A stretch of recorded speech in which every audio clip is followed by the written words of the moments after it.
Please welcome Matt Vickers, Katie Bourne, Phil Broadhead and Kevin Bentley.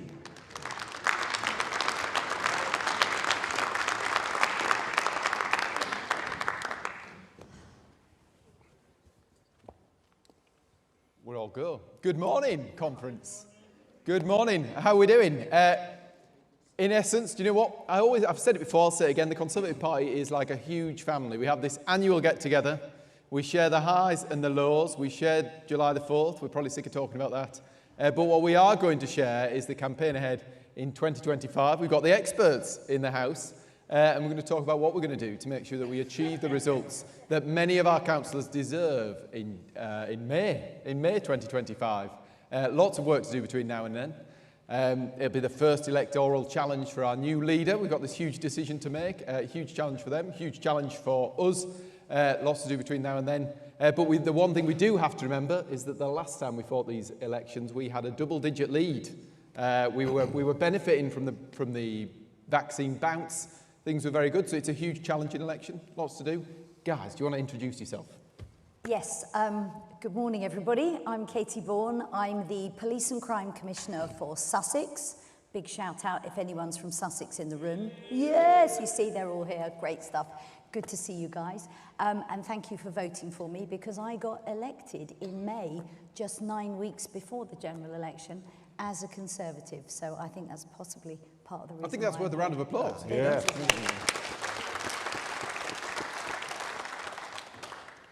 So hi everyone, good to see you at conference. I'm Councillor Phil Broadhead, so I'm Chairman of the Conservative Councillors Association and have been doing that gig now for Deputy and then Chairman 5 years in total. Lots changed in that time. And I'm also the Group Leader of Bournemouth, Christchurch and Poole Council. This time 18 months ago I was Leader of the Council. We've now got one of those unholy rainbow alliances running the Council and completely destroying Bournemouth, Christchurch and Poole as well. So yes, got the national role and the local roles as well. And I'm Kevin Bentley, Leader of Essex County Council in the... Thank you. So good to have the family in. Thank you. Glad they made the effort to get here. And I'm also the Group Leader of the LGA, and also, which makes me the Senior Vice Chair of the LGA.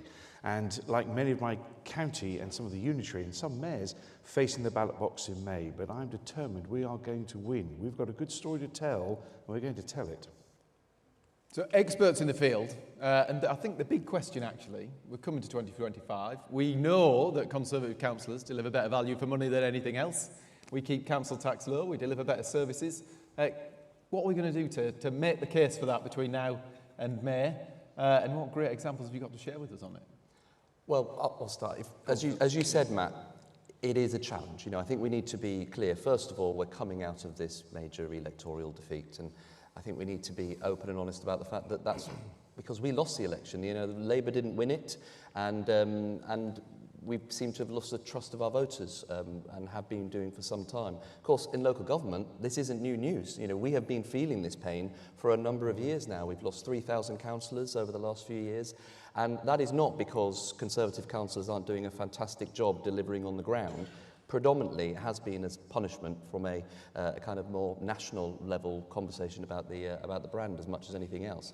But already we are seeing the change. In the last few weeks alone, we've had 8 by-election gains, which is just absolutely incredible. And it's not just in those Labour-facing seats, some kind of quasi-buyer's remorse. This is against Greens and it is against Lib Dems, and actually some of these swings are 20%.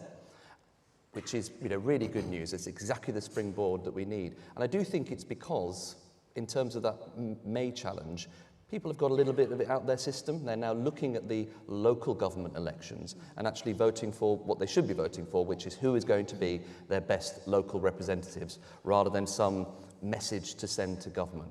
And I think there's no question whatsoever that when it comes to it, by any definition that you look at it, Conservatives are the best ones to be running local councils. Yeah. Thoughts, Kevin? I agree with virtually everything, of course, that Phil said. And I'm a great believer in what I call the local government family and the Conservative family. And I say continually that whether in Northumbria or Cornwall or you're in Cumbria or Kent, we're all Conservatives. If one hurts, we all hurt. If one wins, we all win together. And we work closely together. We are very united as a group of people in local government, and that shows. And it comes down to hard work, because the great thing about councillors is we live amongst the people we represent, And importantly as well, if they're having difficulties, we probably are facing the same thing as well as local residents. Therefore, we want it to be better for them. Therefore, they know who we are, and therefore we can deliver. But it's about hard work, and that hard work is underway now in all of those areas. Candidate selection is very important, and certainly in Essex, no other colleagues have done the same thing. All our candidates will be in place by the end of October, with no shilly-shallying around, and once selected, we work as a team in Essex, we work as a team in the country as well. And making sure you're known in your area. It's the old-fashioned way of doing politics. Really caring about people, caring about the issues, and doing your very best to fix them. You do that, we win. And Katie, PCC is actually, you outperformed a lot of us. We're still holding a lot of PCCs. What was the secret? And more importantly, what can councillors out there fighting their seats do with our PCCs to benefit from their success? Okay, so no pressure there. PCCs were electorally probably the most successful so far. I'm sure it'll be just the same when we get to the local elections next year. But we kept 2/3 of our number, and we went to the elections just 9 weeks before the general. We were nervous about it because of the national mood, and certainly we did have some of that on the doorstep. But I think it's what Kevin just said that really struck home for me. It's local. So in order to be a police and crime commissioner, you have to live in the county that you represent. That's part of the legislation. And because you are local and you live there amongst people, when you knock on the door, they know you. And the great thing with us is, I've been PCC from day one, from 2012. So I'm now with my colleague, Tim Passmore in Suffolk. We are the longest serving. And when I knock on doors, people know me because I've been there for so long. And what you just said about getting candidate selection right is so key for us going forwards. Local councillors are known in their areas. They live amongst people. And the more you are known, people then trust you. And so that really helps. And that's, I think, definitely what showed for us is that people recognised us. And I'll just give you one anecdote. I was out with my agent, Theo, and we were in an area in Sussex, and we were walking along. And I didn't realise, but he'd walked past this man who was pushing a pram, and the guy looked at Theo and swore and said Tory, because of clearly he was dressed that made him stand out slightly, who knows. And Theo was rather concerned that the man was now walking towards me and that I would get a load of abuse. So he stopped and turned and waited. And the guy looked at me and he said, "Oh," and he swore about our party. And I said, "Well, I'm really sorry that you feel this way, what's crime like in your area?" He said, "Oh no, I'm voting for you because you're doing a good job." And we still think about that now. So that local is really important. When people know you, they trust you. And that's the bit we're going to have to build back with the population nationally. But we can do it from the ground up, and our councillors are key to that. Yeah, most definitely. But I think the other thing, one observation I always make, so when people have a good record, when people are known for the incredible things that they're doing in the local community, it really counts. But one of the problems I think we've got, people talk about shy Tories in electoral terms. Well, they were a bit too shy this time, actually, weren't they, in the general election? But shy Tories, one of the things that we've got some incredible councillors, but very often they don't shout about what they're doing. They don't tell, the Liberal Democrats will claim credit for everything they've done, and everything we've done, actually. But many of our councillors are a bit shy in coming forwards. They don't necessarily project the great record that they've delivered locally. What are we going to do to get them to shout about it a bit more, Phil? Well, I think they have been shouting about some of their kind of records of success and promise of more. Where I think we've got a problem, but maybe an opportunity, is, and I'll be really honest, in the safety of this room, we're not being filmed, are we? But there are a lot of councillors over the most recent years fighting elections have been worried sometimes about putting the word Conservative on their literature. Because precisely from Katie's point, they are quite often recognised in their community from being good community champions, delivering for their residents, fighting against their opponents, but we've had a bit of a brand problem.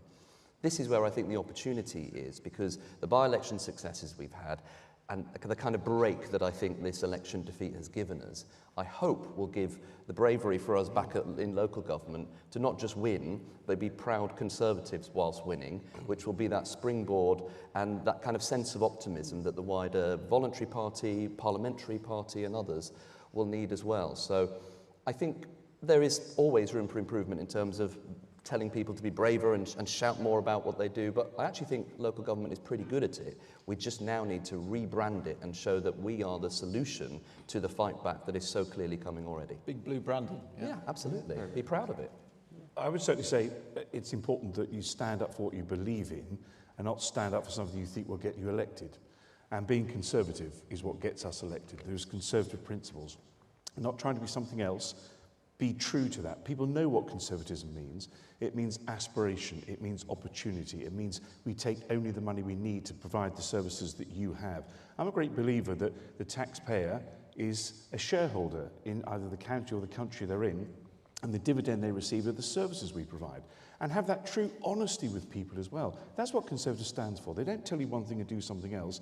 We will do what we say we will do, and we have done it. And that's the track record.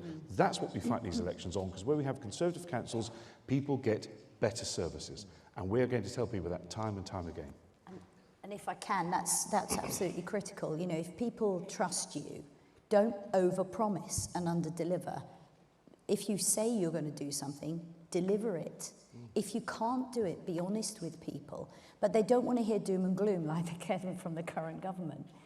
People don't want doom. We want to know, yes, okay, if things are not as they should be, what is your solution to making them better? They get solutions with Conservatives. They don't get solutions with the others. And so for me, it's been a real tenet to my 12 years. If I've said to the public, you know, I will do this for you. In Sussex, we were recruiting more police officers before the government did the uplift. And I'd gone out to the public and they'd said, we want more officers.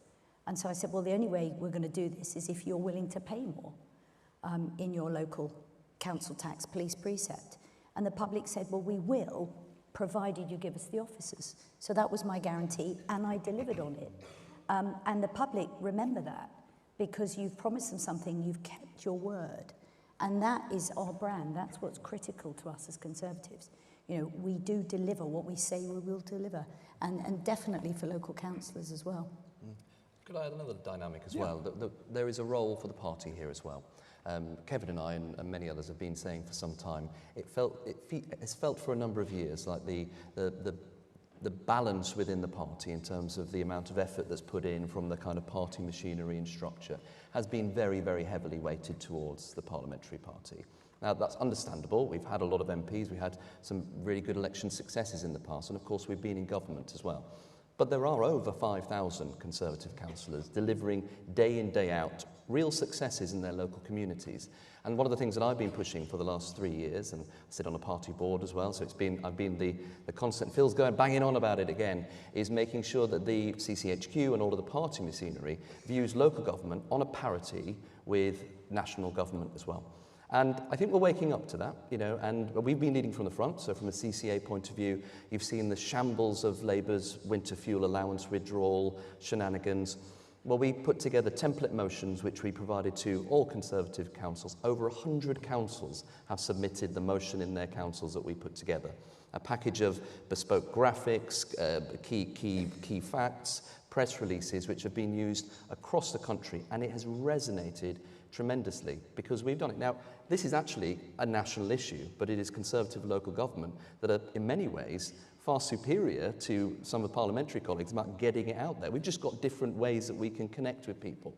So I think there's a role here in our rebuild as well in recognising that local government, this is not just about saying we need to start being recognised and or it is actually a real solution for how we're going to build back that Conservative traction as we try and win the country back. And that partnership working is so important. You've heard what Phil just said.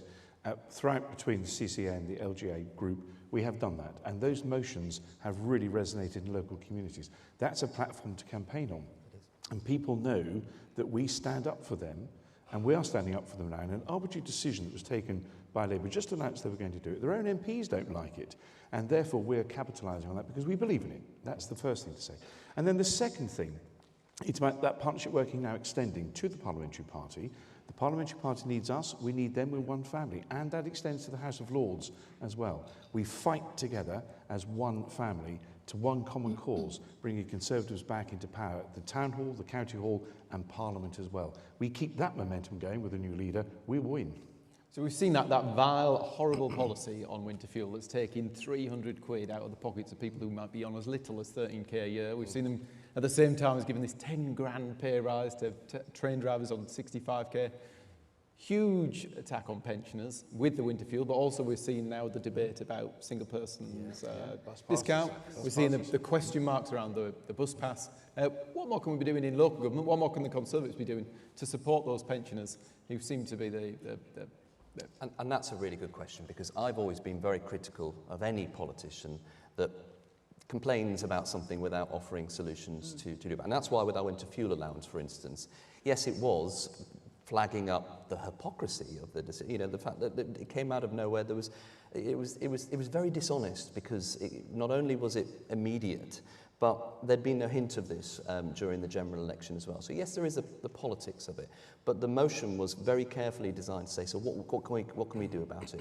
We have a lot of levers of power in local government. You know, apart from many of the national powers, we're running the vast majority of services in our councils and regions, and we do have the ability to protect our most vulnerable, even when the national government is making awful decisions like that. So our motion was very carefully constructed on raising awareness to things like the pension credit, looking at, and there are many, many good Conservative-run councils out there that are stepping into the space, that the big black hole that Labour is leaving behind for our pensioners here. My colleagues on the WhatsApp group shared some brilliant lines that were coming out. One of the councillors, I think down in Cornwall, said that, well, all this talk about the black hole that Labour are talking about, well, you don't fill a black hole by chucking pensioners in it. And but it was very, very, we've been trying to be very, very defined on making sure that we can use the powers that we have to protect our most vulnerable residents, and it is happening on the ground. And other policies too. So in Essex, I'm sure the colleagues will do the same thing, keeping our libraries open longer. We did it when we had the cost of living crisis before. We're doing it again, especially in the winter. And let's not forget, it's not just the winter fuel allowance going, it's the 9% hike in electricity and gas bills as well. So keeping those centres open a bit longer, people can go to. But also running a campaign about taking care of your neighbours. We did that during COVID, didn't we? Something that's all forgotten about. We're very good at that in local government. We know how to get to people very quickly and say, just keep a check on an elderly neighbour, especially if they're on their own, have they got everything they need? We did it in COVID, we can do it again. It's those sort of things we can do, and just expose the nastiness of the socialists. When we look back, so one of the things that many of us do, we work in isolation. Well, I was a local councillor. We're involved with our local group. We know what our local authorities are doing. We might know what the neighbours are doing, but we don't. You have a unique perspective in that you get to see what's going on across the country. What is the most innovative, inventive thing that you've seen in local government recently that's delivering Conservative values, it's delivering that value for money, it's doing something exciting that's, what have you seen recently that you thought we could share a bit of that around there? Yeah, so there's lots of things. If you want innovation, go to local councils and Conservative councils. They are very good at this sort of thing. And I've just mentioned a couple of things that we're doing and other colleagues are doing around the country as well. Making sure that people have the right information, talking to people, making sure you deliver on the ground, particularly around the skills agenda as well. Skills isn't just for young people, it's for everyone.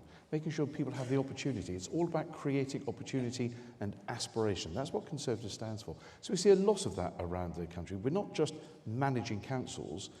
Other parties manage councils very badly. Conservatives innovate continually, and there's lots of examples around the country who could show that. I've got many council colleagues in here. We'll be able to tell you, across the country, we'll be able to tell you as well. Lots of things they are doing that's innovative. Yeah, from the PCC world, I look at my colleague Alison Hernandez in Devon and Cornwall. So one of the big issues, we are the party of law and order, and it's something that we've always been very proud of and very supportive of. But where you've got pockets of antisocial behaviour, invariably some of that reoffending happens when offenders come out of prison and they haven't got the support they need, and they will start to reoffend in their areas. So she's come up with a scheme building homes for prisoners. They tend to be at the bottom of the scale. Homelessness is a big issue, and housing is a big headache for local authorities. But to get housing for prisoners when they come out is even harder. And she's come up with a scheme whereby, getting training for those prisoners on release, building homes that they can then live in or key workers can live in. And it's a scheme that certain other colleagues are looking at adopting around the country. That's just one really innovative way that she's worked with her local authorities as well to try and bring this together. And there are a myriad of other examples I could give, but I think the elections next year, it's using all of us in local government. We are seeing police and crime commissioners as local government, but we do have an unusual role in that we do span a bit national as well. And so we can use our leverage across the entire county and work with all our local councillors to really help them in their individual areas.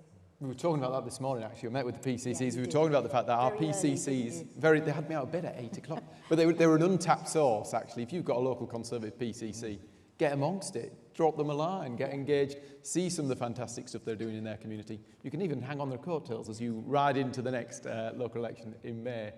Any thoughts on innovation, inventive, great things? Yeah, and the great thing is, Conservative councils are the ones that are really good at tapping into the important things that residents are doing, but then delivering them in a Conservative way.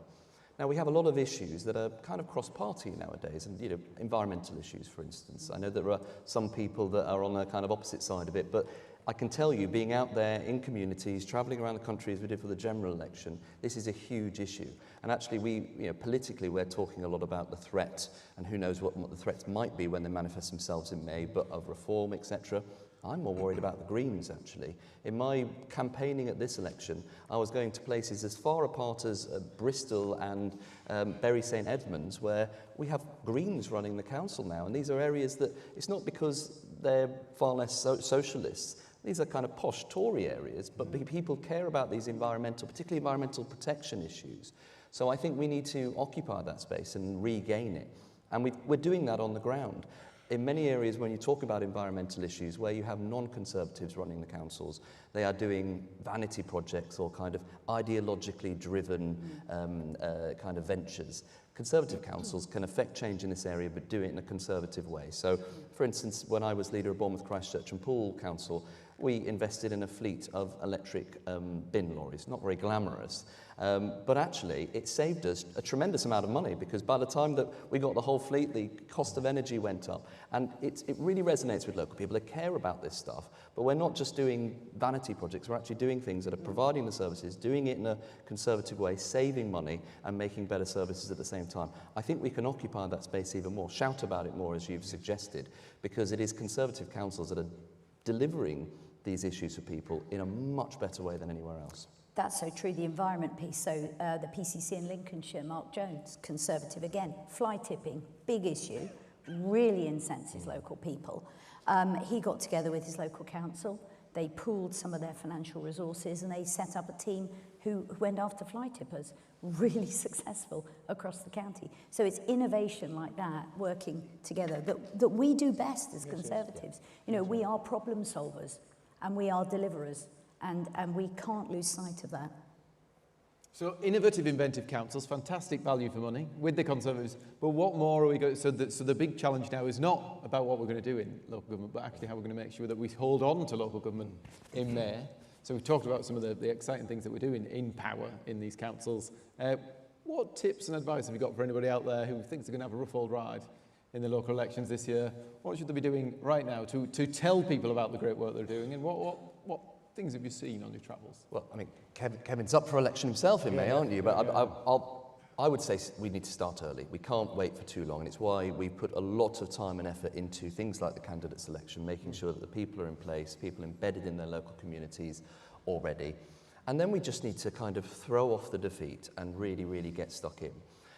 You highlighted earlier on, these are going to be challenging elections, because the last time that we had these predominantly county and some mayoral elections, we were in a different place. It was post-pandemic bounce, etc.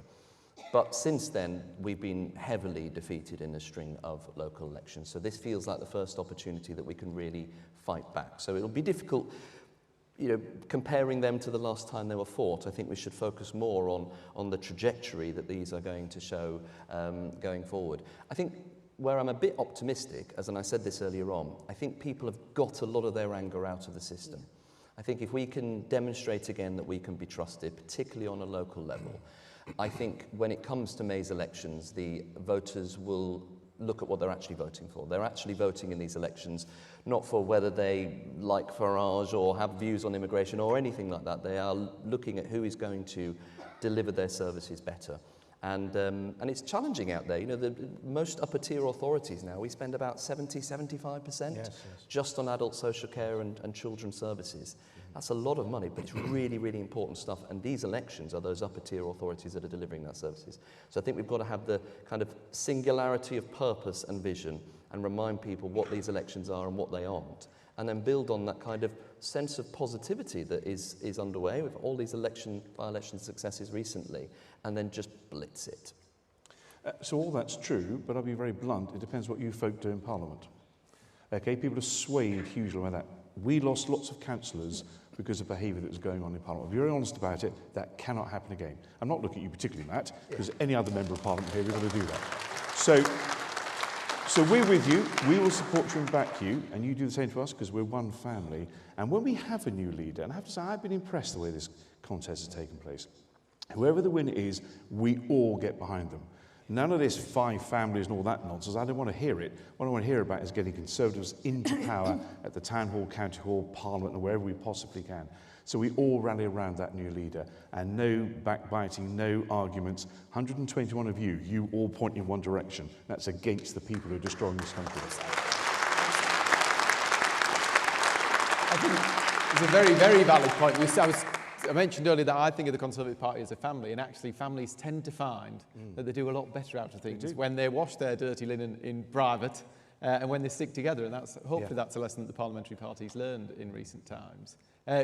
Big issue for local government, always a big issue for local government, headache for lots of councillors, is planning.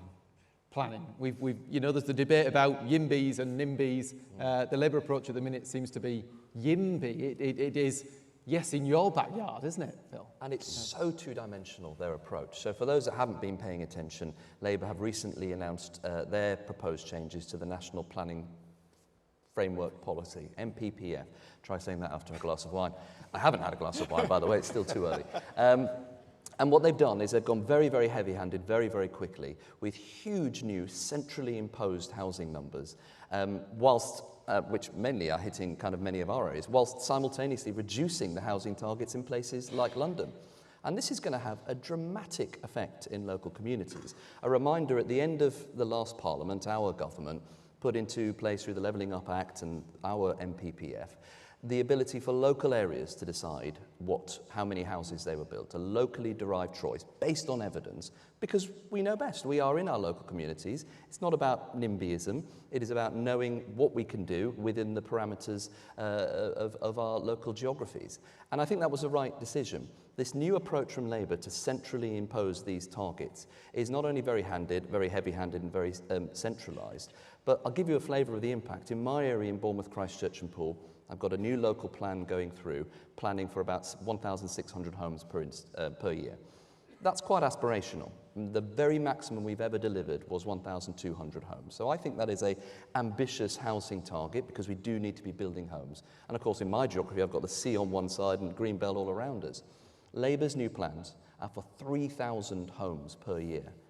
The maximum we've delivered is 1,200, and they're telling us they are going to make us deliver 3,000 homes per year. So there goes all of our green belt, now redefined grey belt, tower blocks everywhere, but probably more importantly, I think we'll have to end up having the blanket ability to change any detached house into flats. Can you imagine the change in your physical fabric of your geography from that one effect alone? And this is being replicated everywhere. And they're telling us that they're going to do this at pace. So this is our next challenge. And Kevin's put a SWAT team together to fight back via the LGA and push back against government on this. But, the other problem with the changes is that opening up the Greenbelt all that is going to do is shift the focus from where we should be developing on the brown belt to the easy wins.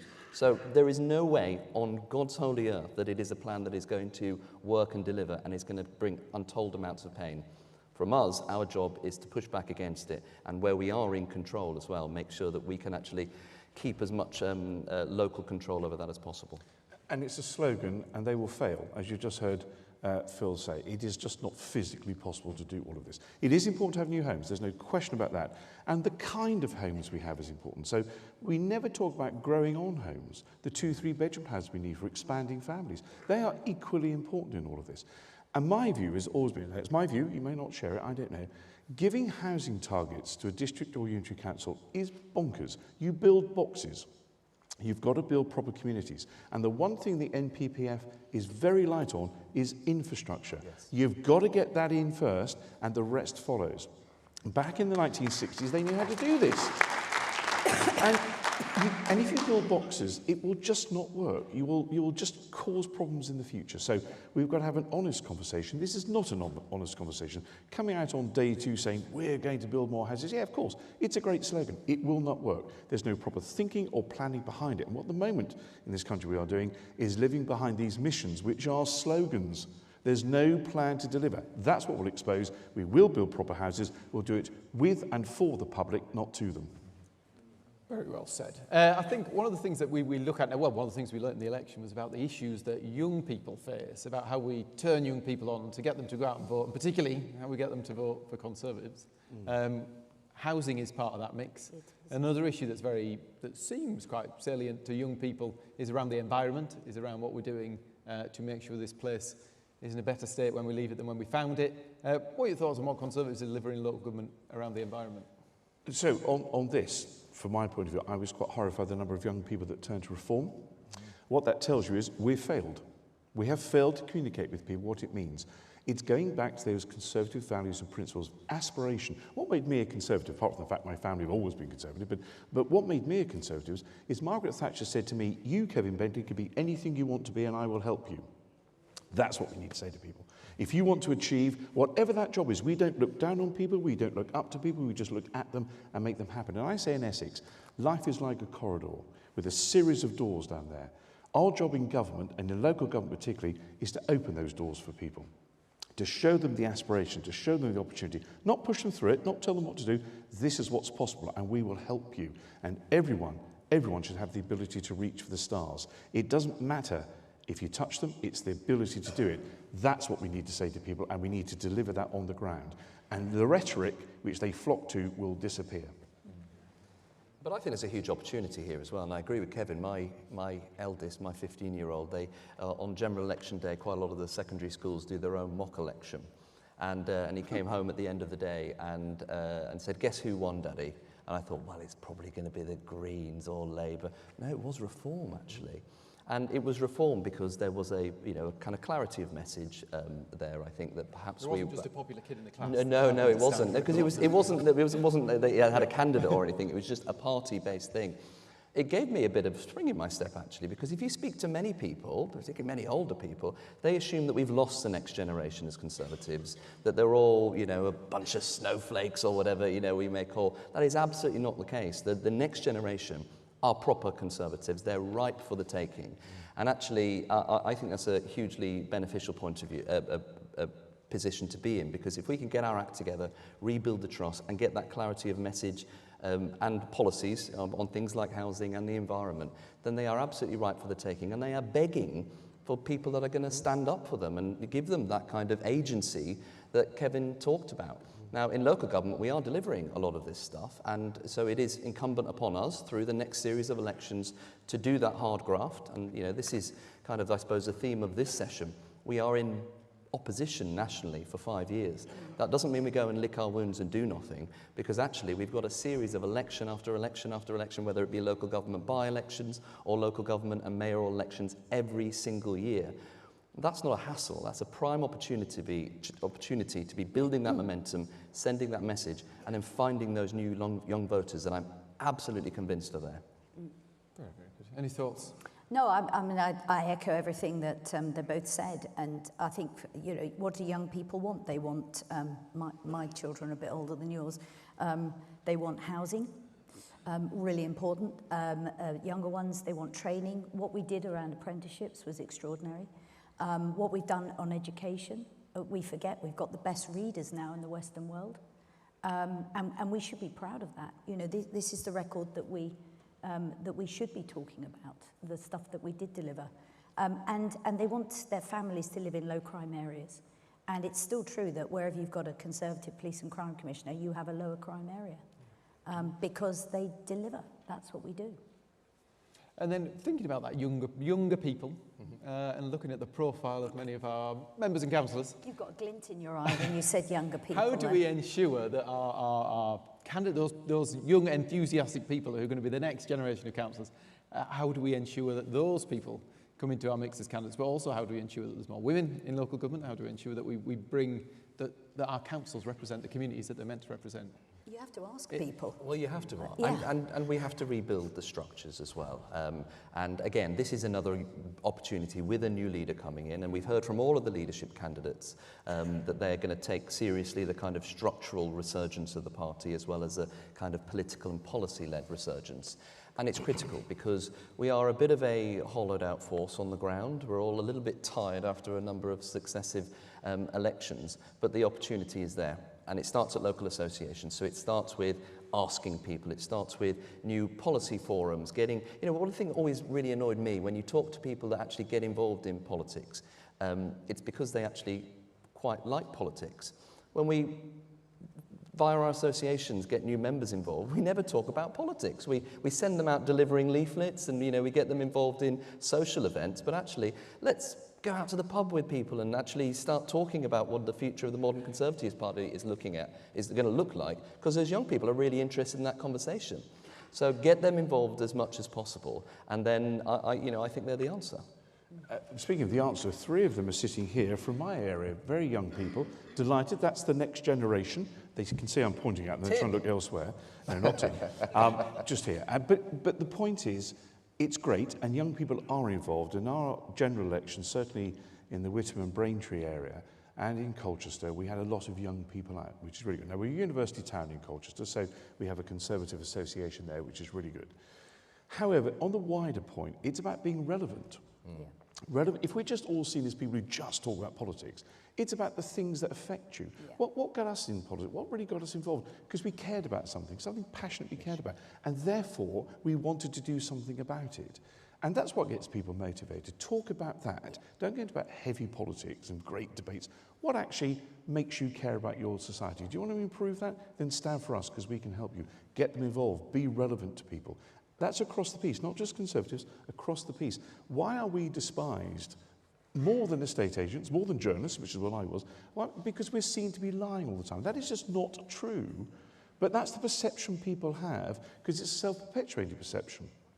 If you get people involved at the grassroots, whether it be standing for office, whether it be delivering, whether it be whatever the case may be, make it relevant to people and they'll want to be engaged. If you appear like a closed shop, you'll remain a closed shop. We are a broad church of lots of different opinions. Embrace those opinions and get people involved. And then they will take on the mantle, because once we've gone, what's the Conservative Party got? It's the next generation. And always look at that next generation, encourage them and get them to get involved more. And can I just say something about trust as well? Because we said at the beginning, part of the reason for electoral defeat was that lack of loss of trust from the public. There's always a really interesting statistic that I pull out every now and again, and Kevin talked about the most untrusted professions, and unfortunately, right at the top of that list is politicians. There's another list, which is the most trusted individuals and professions, and almost at the top of that list is your local councillor. So, but local councillors are politicians, but it's because they're not seen in that way. So vital in winning that trust back is using local government and local councillors to engage with local people to rebuild that trust. We can do it in May's elections. I'm absolutely convinced about it. I think that will be the springboard back to the renewal that we need. Campaigns with your police and crime commissioner as well, because they are in the community. Yep. You've got crime, you've got antisocial behaviour. You can do a lot there as well. We're going to get hyped off shortly.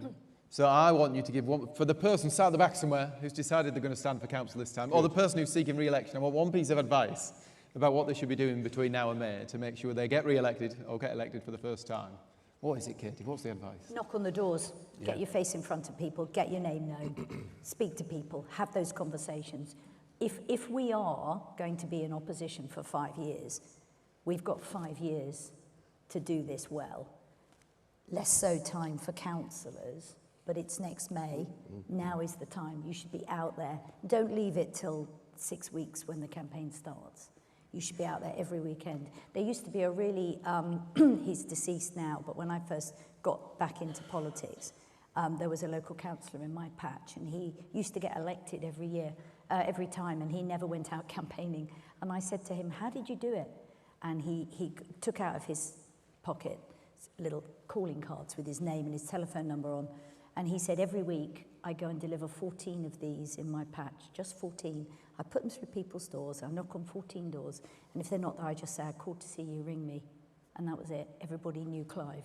One of the first lessons we've learned from where we broke them all during the general election is there is a huge correlation between the number of doors knocked and the percentage of our vote that we managed to hold on. We did it, but across all of the great examples show that where doors were knocked, where the numbers of doors knocked were higher, the retention of our vote, where we had to hold on to our votes was much greater. Quick pieces of advice because we've run out of time. Well, I'm just going to reiterate that. And I've got a by-election in my neck of the woods at the moment. And it is easy for colleagues that are out there to think, oh, God, what is the reaction going to be? The reaction's really good. People have, as I've said before, people have got it out of their system. And I think people are now starting to judge us on the issues. And they want to talk to us. They want to be engaged in that rebuild as well. And the message I would say to local government colleagues out there, we are the people that are going to rehabilitate the reputation that the National Party has spent some time undermining. So it is on us, but I think the fight back's on, and actually I think people are ready to trust us again. In the 6 seconds I have, talk to people, listen to their concerns, help them. Hashtag fight back. Fight back. So that's it from us, I think. It's a case of enjoy conference, get knocking, and good luck in May.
Please welcome Andrew Bowie, Mims Davis, Holly Moscrop and Ollie Scargill.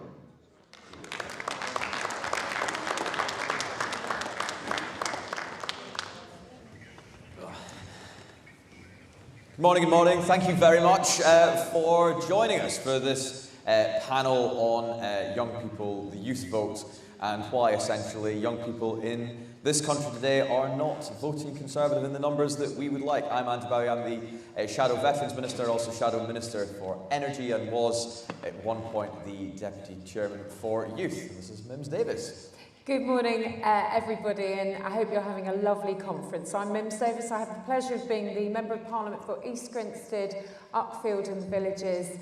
I'm the Shadow Minister for Women and Equalities as well. Fantastic. And joining us on stage, we've got two representatives of the Young Conservatives. We've got Molly from Scotland, Holly from Scotland, sorry, and Ollie. See, I knew I was going to After a great start, yeah. Very easy. Holly and Ollie, who are joining us from Scotland and North Tyneside, respectively. So, right, just to open the questions up to begin with, why are young people not voting Conservative? Holly? I don't think the party has particularly focused its policies on young people, and I think that young people are one of the voter bases that we maybe haven't targeted, and I think that we definitely should, because especially in this current economy, we have policies that would really help young people to get a start up in life, but I don't think that we present them in a way where that young people are receptive to them. Yeah, I would also suggest that I think in the general election, some of what we campaigned upon was to put a wedge issues between younger people and older people. Things like national service was probably designed to play off older people and younger people. And when you've got a rising average age of Conservative voter, it is incredibly unsustainable. What we need to do, I think, is we need to find a way to move the parties becoming more pro-house building and delivering more credible options for young people who are who want to be economically secure and who are aspirational. That is a Conservative. Those people should be voting Conservative, but they're not.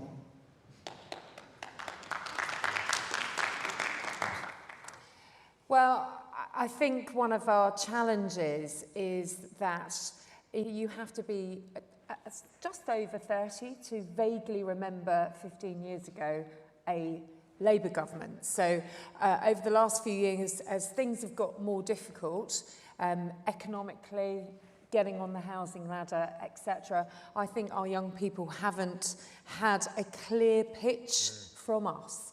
I think it's absolutely brilliant that we're on the stage, but where is everyone else? You know, as rightly said by Ollie, our future voters, absolutely we need to find them and to have a very clear offer and ultimately show that we deliver for young people. I think the other challenge that we definitely have when it comes to young people is young women in particular.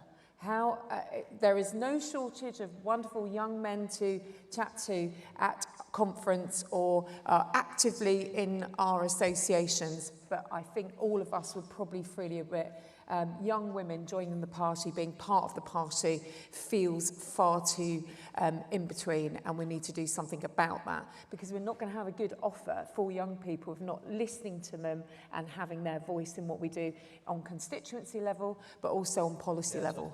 But Holly, you're a young Conservative. You're also a woman. What drove you to join the Conservatives when so many of your women of your age do not feel inclined to do that? Well, my family are staunch Telegraph readers, so it was kind of already written that I joined the party. But no, so I grew up in a very pro-Conservative family. My grandmother was in the Scottish Young Conservatives years ago. And so I just kind of naturally was always more inclined to be a Conservative. And I was really excited to join the party, but it took me a while to do it, because every time I'd go to do it, I'd say, okay, well, there's no young people. There's going to be no young women. And unfortunately, there isn't. But I think the fact that we're even on the stage today having a conversation about it is progress, that the party's moving hopefully in the right direction. Yeah, absolutely. And this needs to be a mainstay. I think one thing we should do is develop a youth policy wing and a route into what young people want from our party.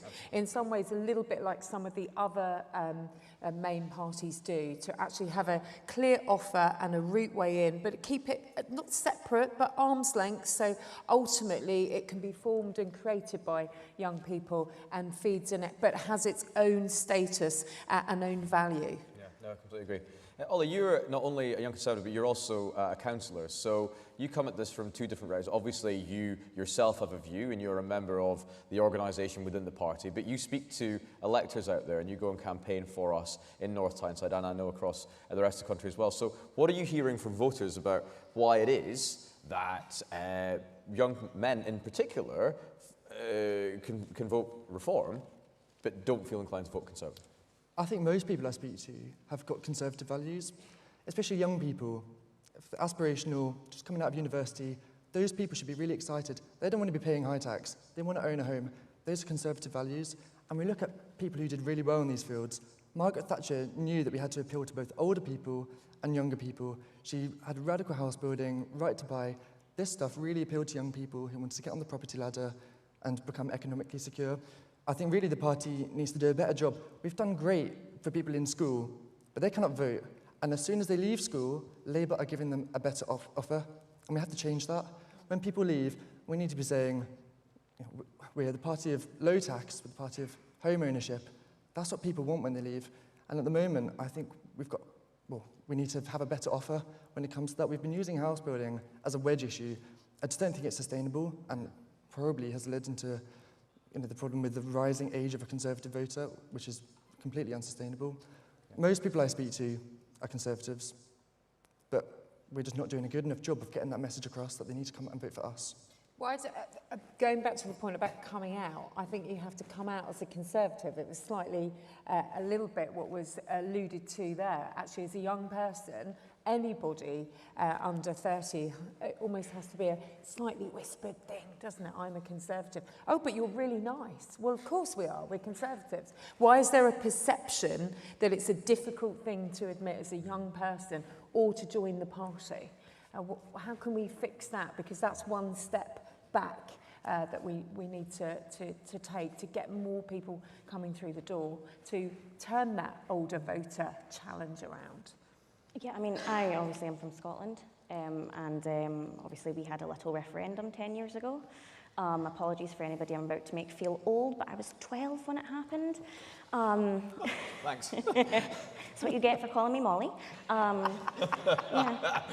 So when this referendum happened, obviously I was a no voter, better together, and I went into school with my little no thanks badge on, expecting to have a civilised conversation, and that was not how that happened.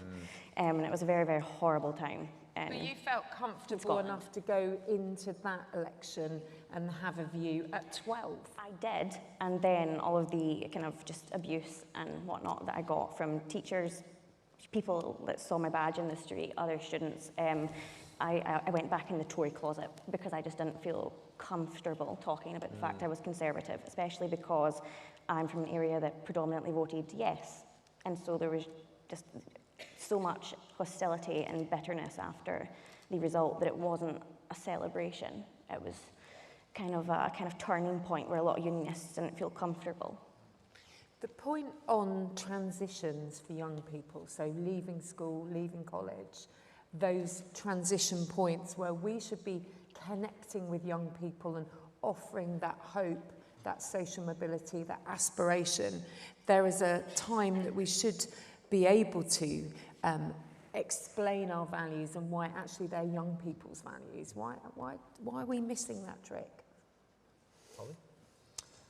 Well, I think we've got an opportunity now that we're in opposition, and whoever the leader is come November, I think that's something that they're going to have to tackle. I think it's an opportunity.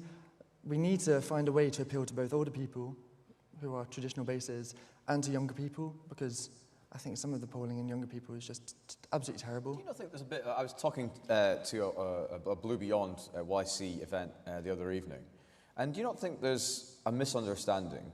The people that are most important in any grandparent's life are their grandchildren. The idea that they don't care about the aspirations and the ability of their grandchildren to get on and have a good life, I think it's for the birds. Of course they do. They want to see a political party setting out policies that will support and help their own family get on and have a good life. Why have we gotten ourselves into a position where we think we can only appeal to that group or that group, when actually the two are completely interconnected? Yeah, so I think that's what we need to be talking about. So in my day job, I'm a junior doctor, and as a councillor in a traditional Labour area, they're planning huge house building projects that are really, really unpopular. And I see that some of the older electorate tend to be a bit conservative. They're not very happy with this. But then I also see as a doctor similar groups of people who are using the NHS more frequently, using more expensive treatments, and expecting younger people to pay for this. We need to be making the case to older people about why having a more economically secure, aspirational younger generation is beneficial for them as well. And house building is just one thing that we need to change. I think we have to change the party's policies towards that. We need to force the party to become more pro-house building. And I look at it two ways. If you think that young people should be able to buy a house, that's fantastic. You're pro-house building. If you're selfish, you don't think young people should be able to buy a house. As people get older, you need the base of younger people, younger taxpayers, to pay for things like social care. And the only way to do that, you're not going to do that if you've got younger people who are living precariously, jumping between rental properties, which are just going up and up and up in price. They need to be economically secure, and they need to be able to buy a house. And so do you think that Labour's position right now on encouraging more house building is the right one, or do you think they're going about it the wrong way? I think lots and lots of people are unhappy with the rate that Labour are now going to be building houses, and maybe where they're building houses, they're not popular. You have to see, I think, in London, the rate that they want to build houses is going down, and in other areas, it's going up. I think that's probably incorrect. I think that's probably the wrong way to do it. In our big cities, we need to be go up. Build up. We need to be going up, and it can help protect some of the green space. And I think that'd be more popular. 100%, completely agree. I love us to have a proper rent-to-buy focus. Yeah. I think a lot of people who are in the rented space are spending a lot of money to be in places where they want to decorate and call home for the long term. And for us, and many of us will be what I call well-housed. You're okay, and therefore you want to protect the environment around what you've built. But the reality is, if you are locking that out for another generation, despite all the policies and all the hard work that our councils and councillors are doing to bring more house building in, it still feels far too tough for young people to get a start, and that is very much around their home.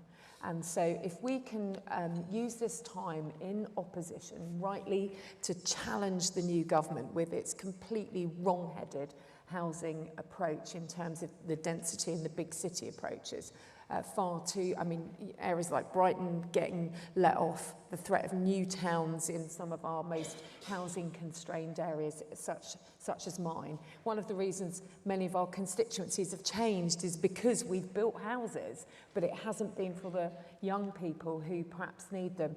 Many people buying some of the new homes in my area where people are getting a 4 or 5 bed house and having 2 home offices. It's not for the growing families that's anticipated for. So if we're going to bring Conservatives for the future to our party, the offer on home ownership and the fact that it feels too tough has to be tackled, and listening to young people, working with local councils, working with the needs of the community is the answer. The top-down Prescott approach, I don't think is going to change, and I think young people will feel disappointed. I agree. Is it just house building? This is the go-to solution. Every time we have this conversation, every year I come to Conservative Party conference, and certainly when I was Vice Chair for Youth, the conversation around how do we recapture younger voters. And by the way, we're specifically talking here today about young generation, young Conservatives, but actually the average age at which you start voting Conservative now is in and around 60. So actually we've got work to do to capture all age groups. They're young Conservatives, very young Conservatives, young at heart, absolutely. But is it just house building, or is there something else that we could be doing? Is there other things that we're not talking about? Or is it the way that we're talking about these issues the reason that we're not capturing these votes? Because as I said, you know, if you were a young man under the age, a young white man under the age of 25, you were more likely to vote for the Reform Party this time around. You were more, man or woman under the age of 25, you're more likely to vote for the Liberal Democrats, the Green Party, the Labour Party. What is it about the Conservative Party that we need to do other than house building? We all agree we've got to get our message right on that, have a stake in society, capital. But what else can we be doing that really does talk to those people who just will not vote Conservative? You know, obviously I can speak for Scotland, but education, our education system has, the state that the SNP have left it in is shocking. So, you know, people don't want to live in Scotland because they're going to pay the highest amount of tax in the UK. Their children aren't going to get a good education. They're not going to be able to get a house because we have a housing crisis. So not only can you not buy a house, but then there's people who are left languishing in temporary accommodation. The situation in Scotland is very, very dire. And as a young person, looking at it, it's like, well, why would I stay there? Yeah. You know, we have so many issues in Scotland. Obviously, the rights and protections of women and young girls is especially concerning. You know, we should be leading on that issue. We are leading on that issue, but I think a lot of the issue comes from is that we let the left control the narrative. And so while we have all these really good ideas and we are standing up for the things that people, especially young people, are interested in, it's the whole, you know, social media phenomenon, because we haven't utilised media, I think, effectively as the other parties have. We were talking about this in some of the youth panels that Andrew and I have been on, and one of the challenges that I had as a minister with responsibility for youth policy and various other policies in our previous government was we couldn't go on TikTok. No. Reform are all over TikTok, as you know, in the election, but actually due to various ownership challenges, and this will be what the new government find, is actually you're very limited on your messages as a government, in opposition as disruptors, other influencers or people such as Reform, they can and they were going to places that were easier for young people to get their content, and that is where we need to be both listening and being found as Conservatives. I think it's really vital. It's interesting, we've got two representatives here, young Conservatives from two areas of the country which are not traditionally thought to be Conservative voting. So how would you in North Tyneside address that issue? And is it about social media, and is it about the messaging? Well, I think that now we're in opposition, I think we can look at this and be quite excited about what we've got on offer now that we can, as you say, Mims, do more on social media. I think a big thing about this is we have to be campaigning for lower tax again. I think this has to be... I got my first paycheck a couple of months ago when I just graduated, and I was shocked about how much I was paying in tax. And it really makes you remember why you're Conservative. Young people don't want to be going to work and spending days at work every month putting their money into the tax system. They want to be spending that on local businesses. They want to be saving for a house. That's what their priorities are. And remember, we more than doubled the tax-free allowance. So actually, a lot of people have seen, you know, their lives improving, but they hadn't realised the base under Labour that it came from. Remember, under Gordon Brown, you had the 10p tax rate. That was for everybody who's working. And one of the things during the election that I enjoyed talking to young people about was the cut in NI that they had seen in their pay packets. So we trusted young people to have their money back, to spend it in the way that they want to, rather than government keeping it all and keeping that control, which is, I think, going to be quite a shock. I think one thing we do need to tackle is that perception of being compassionate, caring Conservatives. You know, being able to take on the tough issues, but ultimately caring about our community and that is at the heart of what drives our public service. Somehow in the lefty narrative, we have lost control of Conservatives' care and what we do matters, and that we think cross-generational. This needs to be tackled if we're going to get back into number 10. Women in particular, young women, but as a whole, you know, what we really stand for in terms of our compassionate conservatism. Yeah, completely agree. Ollie, you joined the party, you told me backstage before we came on, during COVID. I think one of the more unexplored and unspoken about issues we have in the country today is the impact that the COVID lockdown had on your generation more than any other. The inability to go to school, socialise, get into the office, get onto university or college campuses, meet new people. Obviously, we were in power when the COVID lockdown was brought in, and for many people out there, they associate COVID lockdown with the government of the day. Is that a problem for us, and how would we address that if it is? Well, when we look at 2021 local elections, just after COVID, we did really well. We were really popular. I think at the time, people thought we were doing a good job. And we can look back and... Vaccine bounce? The vaccine bounce? It was fantastic. It was great. Everyone knows that. We were there at the time. In 2021, we were so popular. I remember knocking on doors. It felt really good. It felt like 2019 all over again. But I think with hindsight, you can look at it very differently. I remember going out in Newcastle before COVID and going out after COVID. It was really different. Less people, I think when you look at the stats now, less young people are going out. This whole social dynamic has changed quite a lot because of COVID. Of course it is. You put these huge measures in like lockdowns, it's going to impact society a lot. What about the mental health and well-being challenge? Because again, in those transitions in life where you can feel lonely, isolated, worried, it's tough for everyone, but it feels doubly tough off the back of COVID.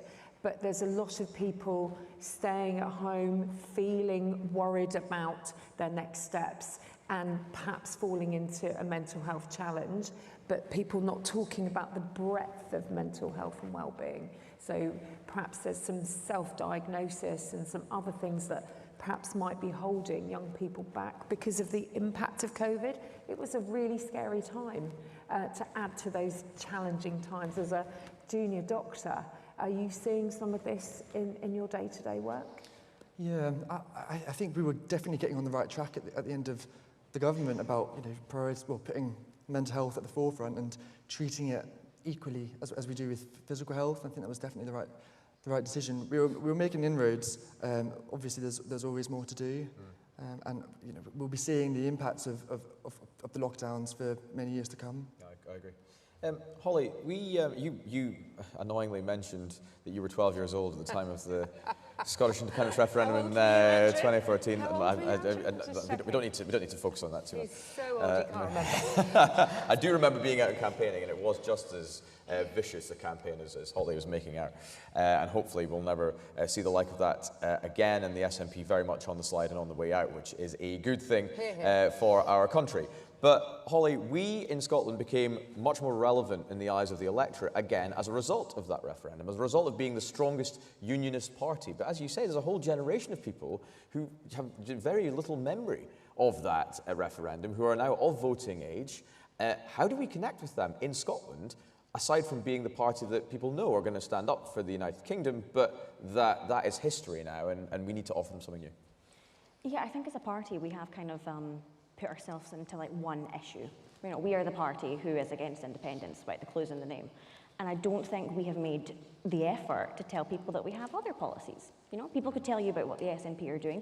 Obviously the SNP lowered the voting age at the time, so obviously people remember that. Obviously there's the SNP with their magic money tree giving out free laptops and bikes and rabbits next or something, I don't know.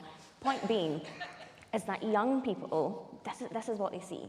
Oh, the SNP are giving me free things. Now, what they don't tell the young people is that they are going to be paying for that in their tax. Yeah. Buying votes. Yeah. Exactly. They're buying votes, and it's backfired. And I think that as a party, we need to, as you said, move away from the independence referendum. It's dead. It's not happening again, no matter what John Swinney says. And we need to position ourselves as a party that has a credible policy platform in which people can look and they can say, okay, they're not just that party that doesn't like independence. They're not just the party that goes on about independence, because we do talk about it a lot, more than the SNP at this point. But yeah, that's the party that are going to lower my taxes. That's the party that's going to improve the education system. That's the party that's going to lower wait times so my granny can finally get her hip appointment. You know.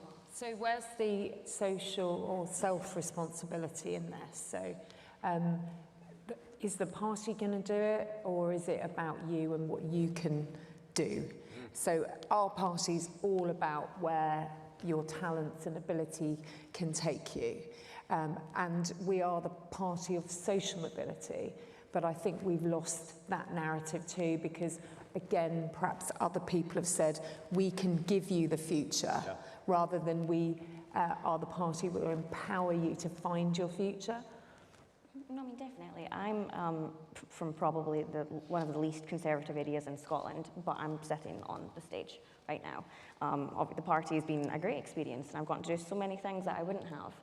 But it's taking that step to join it, because publicly outing yourself as a Conservative is a very big step. And I used to be terrified to tell people that I was a Conservative because I knew what the reaction was going to be, and it was never nice. And unfortunately, as I'm sure you'll know, Mims, a lot of the abuse we get is gender-based. Yes. And it's not nice, and it really does impact you a lot. And so it's tough, but I think that if we're going to encourage people to be Conservatives and to go out onto the doors and to campaign for us, we need to improve our party offering. You know, a party should be a second family. It should be a social life. It is. Yeah. Once you're in. We have demonstrated the last 3 days. Yeah. Yes. But it's getting people in that's the problem. So I call it going to Narnia. You've got to get past all the coats, get to the back of the wardrobe, bust through, find this weird and wonderful world of strange customs, of everybody knows each other. There was always a meal at the end of it and a raffle. And once you get in, you've never been happier, but you forget to invite people in. And I think for young people and anybody who joins this amazing, empowering party, we don't sell how brilliant it is once you're here. Yes, we, of course, should address the abuse and the negativity about being a Conservative, but let's take it head on. And actually, you know, frankly, we'd all love a lot more money in our pockets and, you know, 4 days to do something else if we didn't love our party. But we love it, we're here, and we need to sell that. The difference you can make as a councillor, as a Conservative, making the policy and changing the country for the future. And I think we've let that get away because we've forgotten how to invite people in. And it is hard if you know, the strange customs and how does it work if you don't know what you don't know. Yeah. So we've got to make sure, particularly for young people, invite them in, give them a chance to be part of Narnia, and they'll have a wonderful time. They'll never look back. I was saying it yesterday, you know, meet loads of people who say, I met as a young Conservative, changed my life, met the love of my life, you know, this, that and the other. We want you to say that in, you know, decades to come on this stage, and the opportunity that this party gives you both personally and the friendships that it forms, and we've got to sell that. Well, you must be doing something right. You picked up seats in the local election, you were telling me, just a few months ago. How did you do that? Because in North Tyneside, Labour is in administration, and when people see Labour in administration, they don't like it. They always do a bad job. And I think we can sit here and talk about, you know, the existential situation that we find ourselves in because we had such a bad blow at the last general election, but Labour may have a big majority, but they got 34% of the vote. They had a slim majority when it came to actual votes because there's no love for Labour out there. Yeah. They just wanted to get rid of us. And now I think it's quite exciting. There's an opportunity for a party that is the party of the future. That's not Labour, else they would have got 45% of the vote. They got 30%. It was a terrible result for them. It was a shallow victory, a broad shallow victory, and that was it. Yeah. And there's all these MPs now with a majority of like 100. At the next election, those are the people that we should be going for and taking out. And if we are the party of the aspirational young workers, the party of low taxes, we should be able to pick those seats back. There are some other people we need to, dare I say, mention. The ragwort of politics, the Lib Dems. Oh, and Greens. And and you can see some of the changes in Bristol and obviously the start in Brighton. So a lot of young people are identifying either through the environment or in the anyone but us perception that they'll go to other parties. So we've not just got to take on Labour, we've got a gamut of opposition. Yeah, we have to do that by not aping the Lib Dems or aping Labour, but actually giving a centre-right argument that resonates with the country once more. And I think we can do that, absolutely, if we listen to people like Holly and Ollie and indeed all the others who are at conference just now. This is, by the way, the youngest conference in well over a decade and a half. There are more YCs at this conference than at any time in recent conference history. That's great, and maybe lends itself to the real buzz about the place and the feeling of optimism for our future as a party. You're two YCs, you've decided to come to Birmingham. What made you tick that box, buy the train ticket and get down here? Tory conference is basically like my yearly holiday at this point. Yeah. Conservative Christmas. Conservative Christmas. It's the annual trip to Narnia you were talking about, yeah. Yeah, obviously we've been through a difficult time, right? We're not going to, no sugarcoating it. Obviously there's leadership elections. We've just had ours in Scotland, and obviously the one in the UK is coming up. And so I think right now we're at a point where it's a very interesting time to be a member of the party, because we are in opposition, we have been kicked out of government, and we have a chance to... She keeps rubbing it in. Honestly, age, opposition. I haven't mentioned your grey hair yet, though. But this is the time to dig deep, the darkest hour, the most difficult time. And the hope is that well, if you're a Labour politician, they saw no way back in 2019. And 5 years later, they're in with this massive majority, which is, very, very thin. Yeah. So for us, obviously politics is much more changeable, and there's a chance to dig in and push hard. But it does. I think all of the young people must have been in the bar till about 4 a.m, a bit like me. But we need them here. We need them in this conversation, don't we? In this darkest time and challenge. Absolutely, completely agree. And also, we've kind of skirted around the issue, but this is another thing we need to talk much more about. Being a Conservative is fun. It is fun being a Conservative. When you come to party conference, you see people you don't see from year to year, and you get together and you discuss politics and policy, but it's not just about that, it's about the social aspect. Is that something that we've maybe lost over the years, Ollie, do you think? And is that something we should be getting back to? Well, I don't agree. I always think it's quite fun. I really enjoy conference. And what I found interesting this year is I went outside yesterday and the only protester there was Steve Bray. Yes. And he's not fun. No, definitely not. Not fun on the ears. Not if you've had an office next to him for what feels like several decades. Yeah. And it was, Well, maybe he's following Margaret Thatcher's mantra, it's always better where the Tories are, and that's why he's decided to come to Birmingham. But he looked very sad and alone, standing out in the rain with his EU hat and his flag and his loudspeaker. Like, come inside, it's much better in here. He declined the offer, thank God. Absolutely. Okay, cool.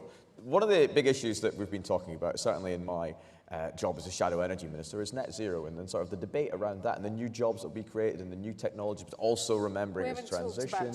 We haven't talked about jobs at all. So you're North Tyneside, Ollie. It's an area, part of the world where a lot of the energy infrastructure, a lot of the new technologies, and indeed the traditional technologies of oil and gas, which are also resonant, obviously, in my part of the world, the northeast of Scotland, are really sort of the forefront of the people's minds. So do you think we've got the messaging right on net zero, on energy policy, on new jobs, and on keeping the traditional jobs that are so important to both your and I economies? So I think we do need to pivot that conversation towards, it's not a social issue, it's an economic issue.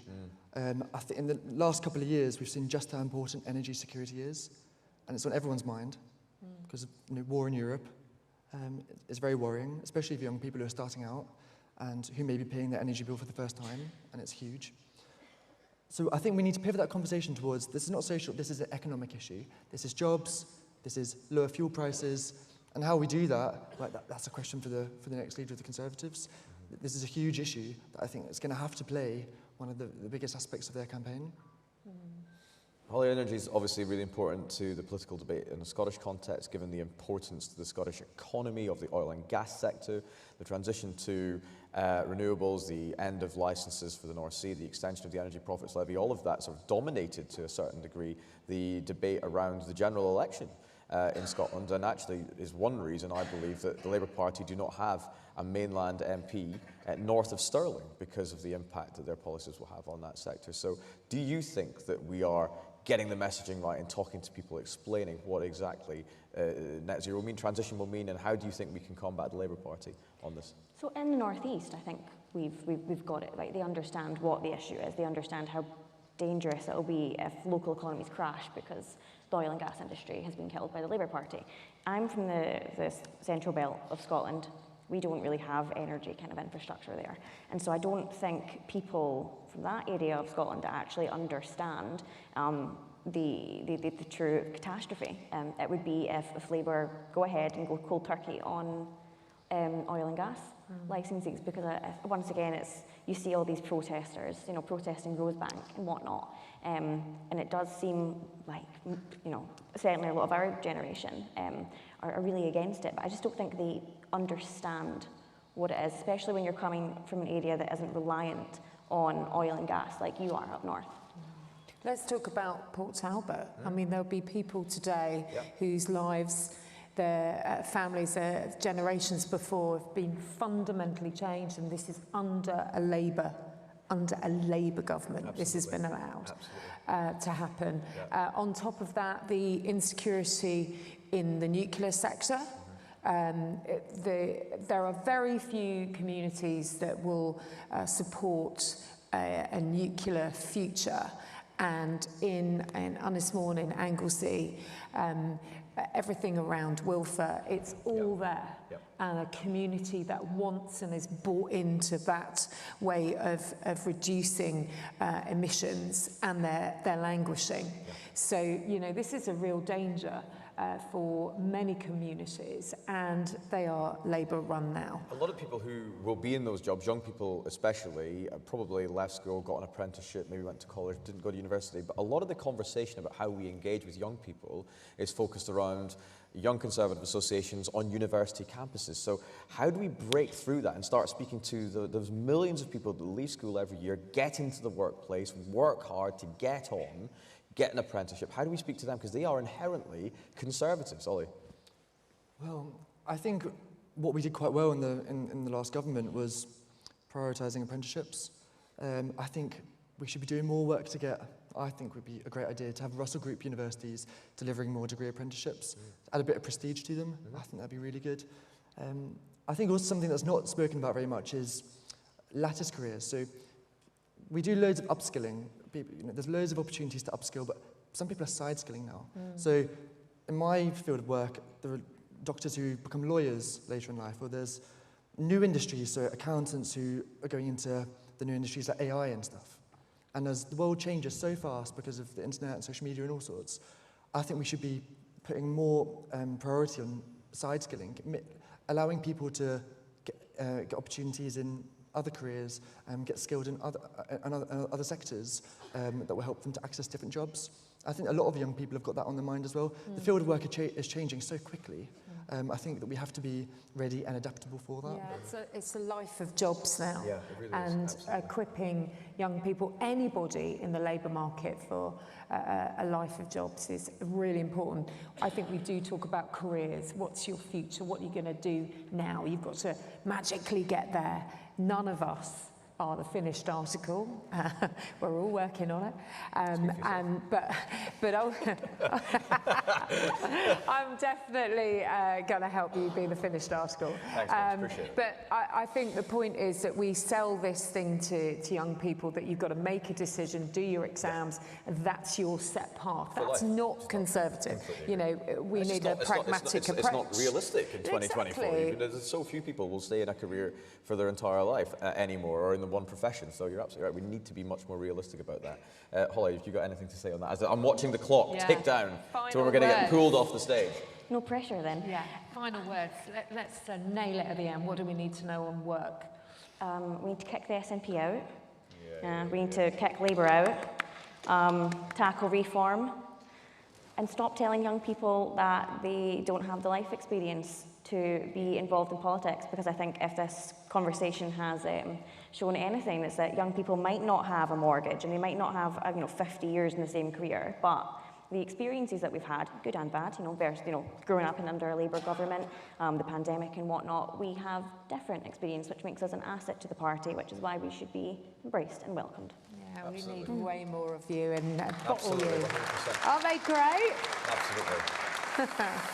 Look, thank you very much. Thank you, Ollie and Holly, for joining us on the stage today. Molly couldn't make it. Molly couldn't make it. She's on next.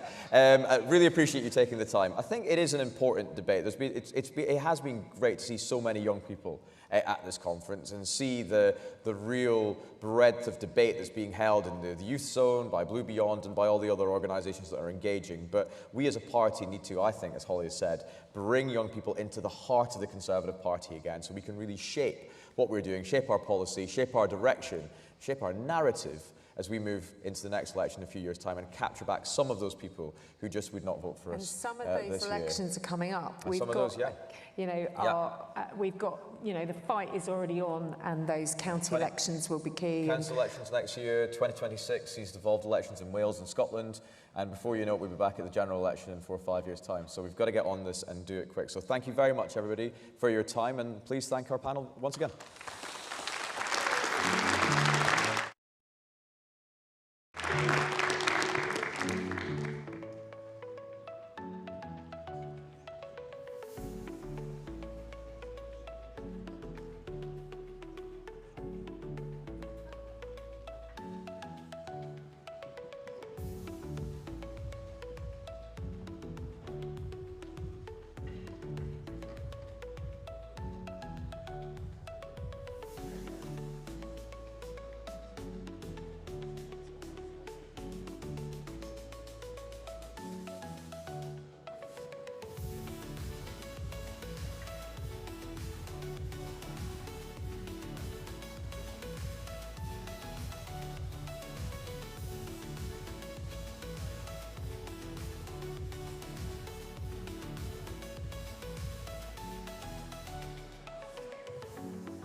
Please welcome Emma Revel, Seb Payne, Henry Hill, and Stephen Parkinson.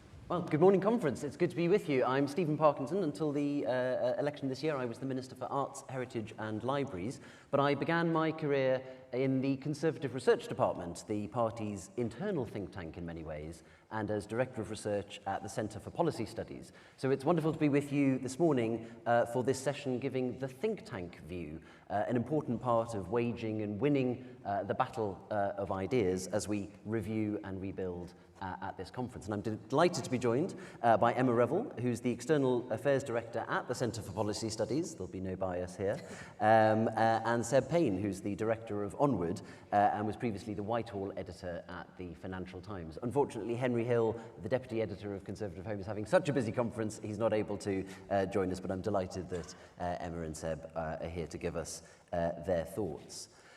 Now, Emma, the CPS is celebrating its 50th birthday this year. It was set up by Margaret Thatcher and Keith Joseph in 1974 when the party found itself in opposition and was needing to rethink and come up with new ideas.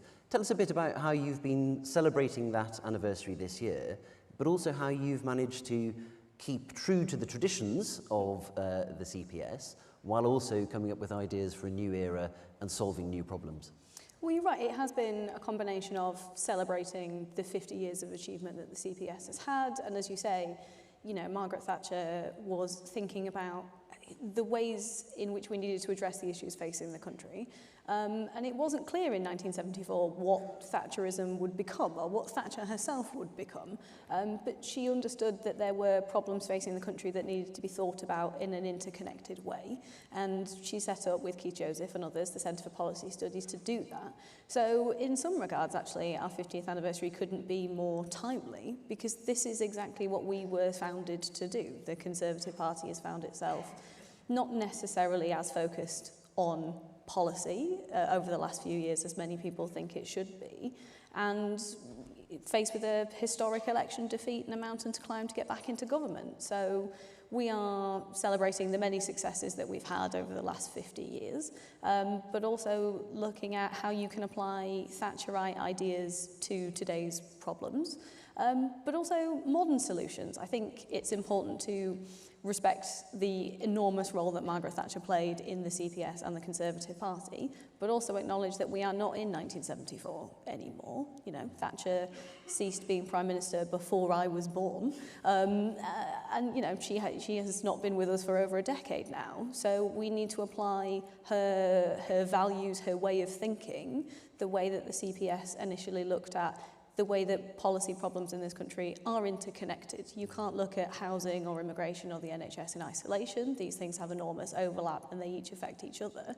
We need to take that approach and apply it to today in a way that she would understand and recognise, but also acknowledge, you know, is facing 2024's problems. So learning from the past without being shackled by it, yeah. And Seb, comparatively, Onward is the new kid on the block. You were set up in 2018. Tell us, why did you feel there was a need for another new think tank on the centre-right, particularly at that moment? And how did you go about setting yourselves up and distinguishing yourself on the centre-right firmament?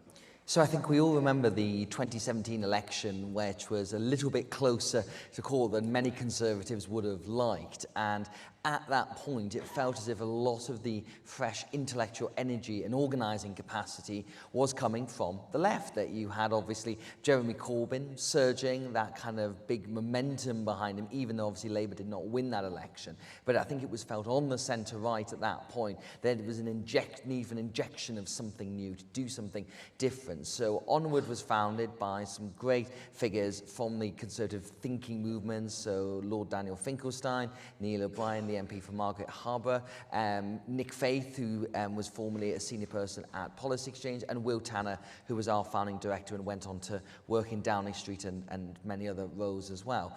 And Onward was created to champion a particular kind of conservatism, that we were looking for one that had broad mass appeal across the country, both across income, across geography, across age, and reflecting on what some of Emma said, we were trying to take a sort of a clean break in some senses with the past. In the post-Brexit world, that a lot of the ideals that were being pursued were not necessarily ones that were going to win elections within the future. And so, in a way, you know, we were vindicated when it came to the 2019 election, because the kind of ideas and conservatism that gave the party its biggest majority since 1987 were based on what Onward had championed, which was to try and expand the Conservatives voting coalition to focus on younger people, to focus on areas like what we now call levelling up and on science and tech, and to push boundaries and to try and challenge the party. And we've done that ever since we existed. We celebrated our 5th birthday last year, and we are in an interesting position because the CPS was founded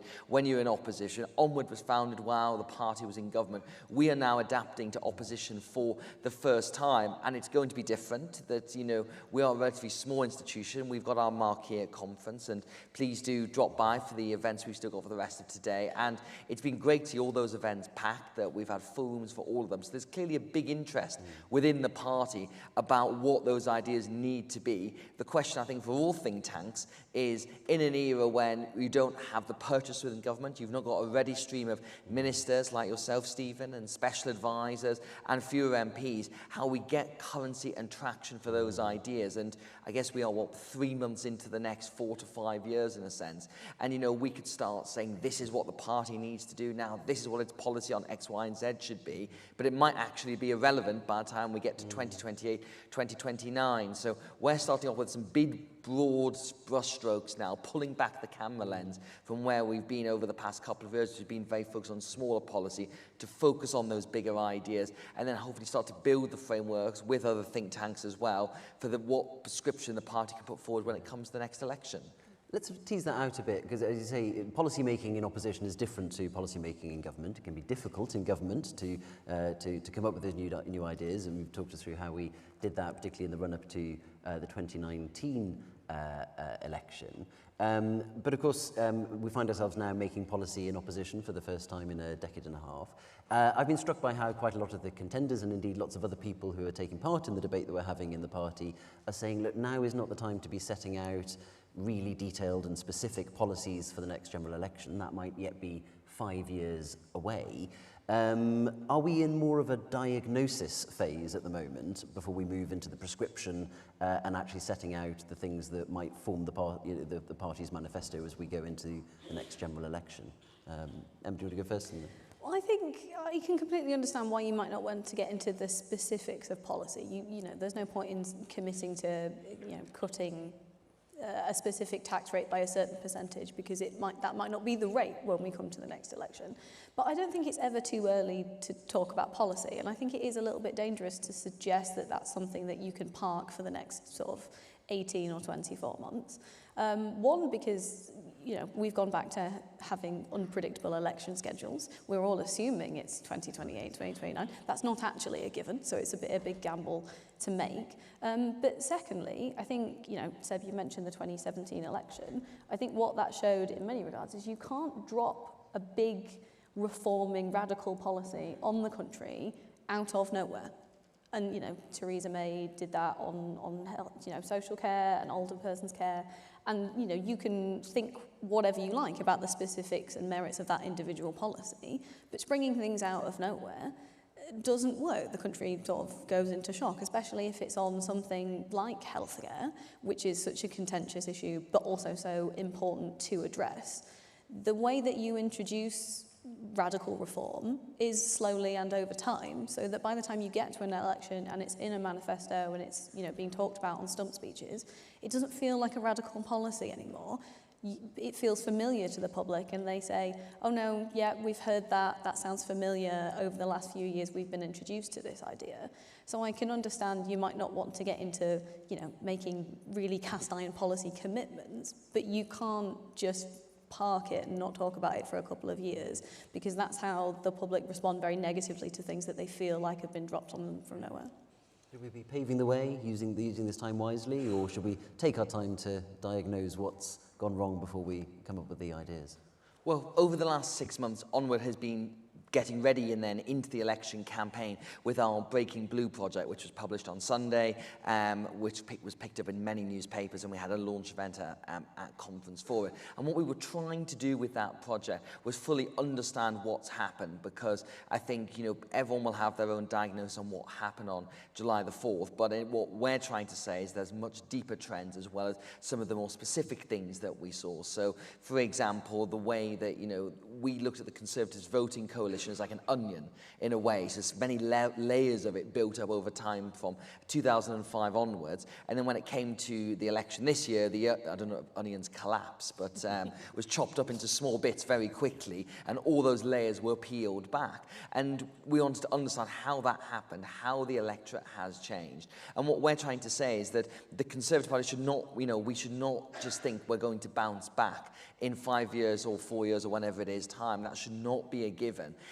because I think no political parties have a divine right to exist, and many other countries have seen their centre-right forces be disrupted by more populist far-right forces as well. And so the Conservatives need to take a very hard look at what went wrong to understand that loss, to then pave the way backwards. And the report itself is 150 pages and has 106 graphs, having edited every single one of them. So if you want some nighttime reading, that sits there, but otherwise you can read the executive summary and then read the last chapter, which is the route back. And what we're saying for the route back is that the party needs to acknowledge that a lot of voters were really unhappy with us, that we lost trust and competence in what we were saying. People didn't believe when we said we were going to do things. We then also need to demonstrate we've got answers to what people really care about. And the number one thing, by far and away, is immigration, both illegal and legal. You know, we went into the last election and previous elections with a previous pledge. We didn't fulfill it in office for some very clear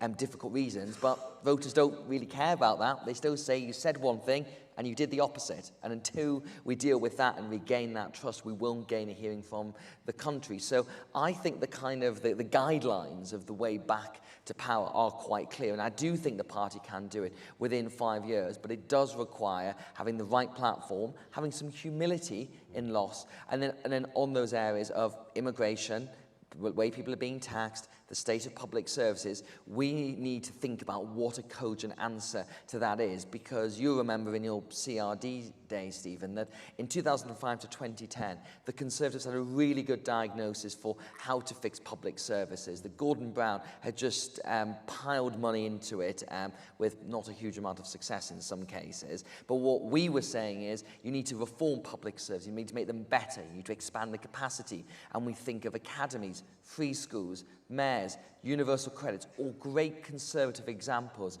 of reforming public services. We need to do that work again now, because I think when we go back to the country, Labour's not going to fix the problems. They promised change, and, well, they certainly haven't delivered it so far. It's all been a bit of a mess, really, if we're being honest, and it will only get worse. But we've got to be able to say to the country, we've got a different prescription, and on all the different areas of different think tanks, we need to work, maybe not together, but, sort of coordinating to make sure that when we go back to the country, the prescription we have is very different to the one we had last time, and that's how we regain trust from voters. And just to pick up on that point, mentioning, the free schools programme and how that was a phenomenal success, that's a great example of something that was not dropped on the public out of nowhere. That was something that Michael Gove, Nick Gibb and others were working on for years in opposition, so that when the 2010 election came, when the coalition government was in, not only was the policy incredibly well thought out and ready, most of the legislation was basically drafted. They could start on day one with that revolution that they were going to introduce into schools.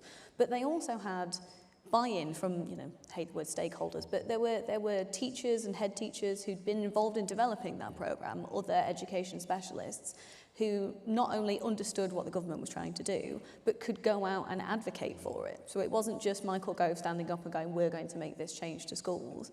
And, often teachers' unions are very insular and a little bit defensive with any sort of education reform. But there were people within the education sector who had been involved in developing that policy for years and could go out and say, no, this is a great idea because, and that is a great example of the policy work has to, go through the entire the entire 5 years. Rachel Wolf went left working in opposition to go and set up the new schools network, so that there was the infrastructure there to support parents, to support teachers, to support those that wanted to set up the new free schools. So that was a policy that was already sort of being implemented in opposition, ready for when we were in government.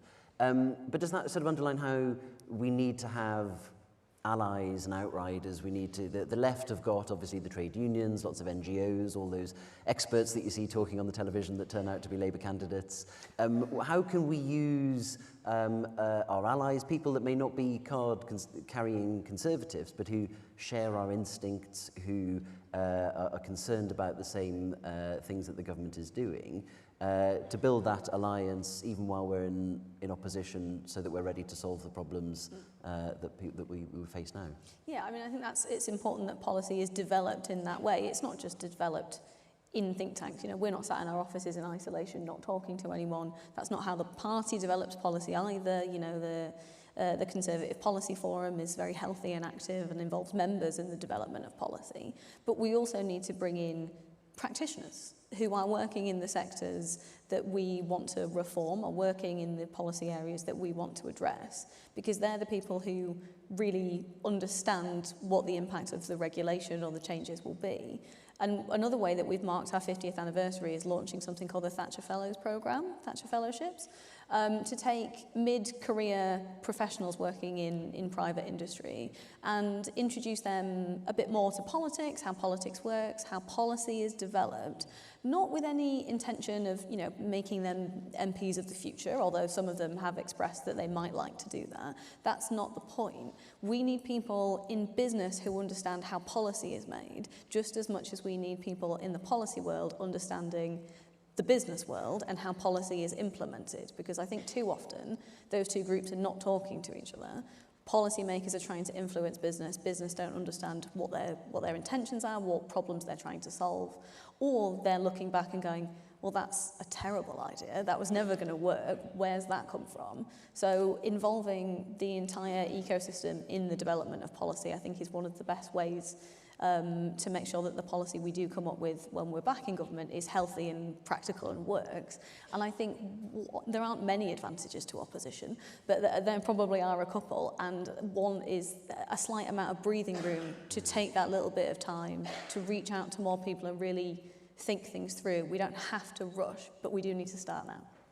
And I think we are going to have to box clever in a way that we haven't for quite a long time, because when you're in government, when you've got think tanks and organisations producing policy, there's a natural media interest because it could be adopted by ministers one day or ministers in the future. Whereas now, if we're being all honest, if we do papers now, it's going to be quite a long time before they could get adopted. So trying to get traction, get currency is really difficult. And I think if you go back to the early days of the CPS in that kind of 1975 to 1979 period, creating that big kind of analysis of what's gone wrong and then trying to find people who are willing to promote and debate and engage with it, that's kind of the way forward. And when you talk about the network, Stephen, around it, I mean, first of all, the natural allies that Conservatives always have are businesses. And I think that from the businesses I've spoken to at this conference, a lot of them are very nervous about what's coming on the budget on October the 30th, and also the instincts of the new Labour government, because the fact that a lot of them don't come from a business background. I think there's almost no one in the cabinet who has real experience of private enterprise. And when you can see in their decision making, they might talk about growth and having a pro-business environment, but are they actually going to do it? Are they actually going to make the decisions that when it comes to it, that will be in a pro-growth basis? I don't really see it so far, and I think the budget might confirm that. So I think as the government becomes more sort of sceptical or anti-business, particularly when it comes to regulation, that's a natural opportunity for us to get stuck into work with those allies to create the policies off the back of that. The other thing as well, I would say, is that, you know, Onward, when we started, has our Onward Under 35s network. They're not necessarily all card-carrying Conservative members, but they're all people who are interested in centre ideas. A lot of them work in professional services, and we often get hundreds of people who come to our events to hear from senior politicians politicians. I think all of the leadership contenders actually have done onward under 35 events over the past couple of years. And from then, there is that appetite there. And I think as a kind of party and centre-right movement, there is more to be thought about how you can get into those networks and get those people engaged in this battle of ideas. Because I don't think there's anything inherently left-wing about being sort of a younger person in their 20s or 30s. It's more about, are we as the Conservatives doing the right things to appeal to them? And one new initiative that I think is going to be very interesting in this is Conservative Networks, founded by David Johnston, who is the MP for Wantage until the last election. And David has identified this same issue as well, that there are Conservatives in wider civic society who are just not quite getting to them, we're not quite engaging to them, and we need to make sure we can do that better. And again, with that space you talked about, Emma, with an opposition, we need to use that to build those networks, because the Conservatives have the opportunity to be really tied into civic society, to find groups that are allied with our causes and what we believe in. We've just got to do the hard yards of sort of joining the dots and making those networks. Yeah. Having those conversations, finding those allies, talking about the issues that are facing them in their workplace and their daily lives, and then turning those into the policies that the party puts forward. We're also, I think, focusing a little bit more on people who are broadly centre-right free market, but not necessarily Conservative Party members, card-carrying Conservatives, because we have to acknowledge the party has a brand and reputation issue. It's important to work on fixing that, but at the same time, there are people who will share almost all of our ideas and principles, but wouldn't self-identify as a capital C Conservative. They're certainly not a party member, and I think that's where think tanks can go slightly beyond the party and straddle that divide between people who are ideologically with us but not within the party, bring them into the work that we're doing, and then, you know, they're a Conservative Party voter. They may or may not become a Conservative Party member ever, but if they are ideologically aligned and talking about the things we want to talk about, they need to be part of the conversation. And think tanks are there to challenge, you know, that I think the whole kind of ecosystem of people from yourselves and other organisations are sort of semi-detached from the main party operation in a way, because you're always constrained in terms of, you know, the collective responsibility of the shadow cabinet, of the party's position on things, and we're there to be critical friends, to say this is where you've got things right and where you've got things wrong. And I think particularly in the opposition period, when, as I said, there is a bit more flexibility, but also, you know, we've got to be clear on what each individual organisation thinks is the route back to power. That's where I think we've got to be open to challenge and have those debates. We believe in a marketplace of ideas. It's about. Seb, you mentioned earlier, obviously, that one of the transition from government into opposition means, you know, we don't have ministers, special advisors, people that can sort of have ready access to the data, the information that might populate all those wonderful graphs and charts that you put in your reports. There are more than 500,000 civil servants. That's a huge resource that an incumbent government can draw on. By comparison, I think, Seb, you've got 10 people at Onward and 15 at the CPS. How do you approach that imbalance of resources to come up with ideas and policies that are well-researched, that are grounded, when you don't necessarily have all the data at your fingertips or at ready disposal? And this is one of the big things the party's going to have to be aware of going into opposition, is there isn't the whole, you know, private office, policy office. All those units are not going to exist in the way that they once did. So think tanks are more important. At the same time, we are much more smaller, nimble organisations. And the way I'd probably characterise it is you need to be like pirates, not the Navy, in this situation as well, in that you're not trying to sort of straddle the whole seafront and cover absolutely everything, because there's no way that you can do that, but it's to pick your target, sail in, make a difference, and then sail out again. So I think that's the way we have to approach it. And as I said, you know, the Centre for Social Justice, for example, they've got a very good niche on their kind of policy area as well. The Conservative Environment Network, they obviously focus on their area as well. The CPS has got great history in terms of planning and immigration. Onward does a lot of work in terms of the social fabric of the country, as well as the economic growth piece as well. So I think it's about choosing the targets, finding the areas that matter, and finding allies within you know, the Conservative Party to help champion them. And again, because the parliamentary party is smaller than it was before July, I think the wider Conservative movement is going to be even more important, be it, you know, for example, you know, mayors like Ben Houchen, council leaders across the country. So I think think tanks will have to work with that wider Conservative family to champion our ideas. But yes, it is going to be a challenge, and, you know, what we want to do at Onward is just make sure we get bang for buck in everything that we do, and that's painting on that bigger canvas and making sure when we do policies that, you know, they are going to get a hearing, that they are going to be more radical. And I think, again, you can challenge things more. That's how you get more currency in the debate than when you're in government. I think as well, it's important to note that while, you know, having 500,000 civil servants is incredibly helpful, I think Conservative ministers over the last 14 years would say that it's not always easy to get the civil service to do what you've asked them to do. It's certainly not always easy to get the data that you feel that government should have. So, for example, we published a report in May this year with Robert Jenrick and Neil O'Brien looking at, you know, how to tackle record legal migration. And one of the things that report highlighted in several different ways is that actually the data doesn't exist. The data, you know, breaking down migration by certain different statistics, it either doesn't exist or it exists in different ways in different departments, so it's almost impossible to cross-reference and compare. And Neil O'Brien tabled a phenomenal number of parliamentary questions to try and get specific answers, some of which meant that we were able to find new data that had never been publicly released before, but a lot of the answers he got were the department does not record that information, or we used to do that, but it was too difficult during COVID and we haven't restarted yet, things like that. So actually having that experience with government and realising that the data isn't necessarily there and that the civil service is an incredibly difficult, you know, ship to move if they don't necessarily align with what you're asking them to do. Because we are smaller, because we can be more focused, we can be a lot more nimble and targeted. We're not going to rival the civil service necessarily, but we're going to do a damn good job. And obviously as Conservatives, we believe in quality, not quantity, when it comes to individuals in an effective market. Absolutely. Now, Seb, you mentioned working with colleagues at every level, those in local government. You know, think tanks have often been focused primarily on policies for general election manifestos and for government in Westminster. But of course, we've got Conservatives who are still in power in local government, Conservative leaders like Ben Houchen as Metro Mayor, Conservatives in the devolved administrations. How are your think tanks thinking about not just what goes on in the Houses of Parliament in SW1, but about the policies that Conservatives can be implementing to affect people's lives right across the UK?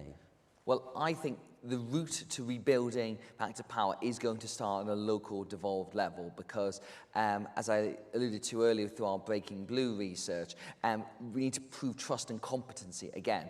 And you do that when you're in power. And where we're in power, it's mayorates, it's local government. And I think looking at what Conservatives can do when they're in office and using that to sort of say, well, look, this is why you can trust us again at a national level. So I think, certainly from Onward's perspective, I'm sure from Emma as well, we will be looking, engaging to those figures who are championing our ideals and doing a good job in, you know, be it county councils, unitary authorities, devolved administrations, and the mayorates as well, to say, look, this is what we're doing when we're in power, and this is how it works, and this is what you should be looking at for proof of Conservatives making a real difference. And because there are fewer MPs in 121 in the parliamentary party, the renewal is going to be a much wider thing. It's not going to come from just within Parliament. And if we tried to make that happen, I just don't think it would work because you need the diversity of voices, you need the diversity of experience, and people who've come from all different parts of the Conservative family. So again, as I said, local council have got some brilliant expertise there. A lot of it you're seeing at this conference as well.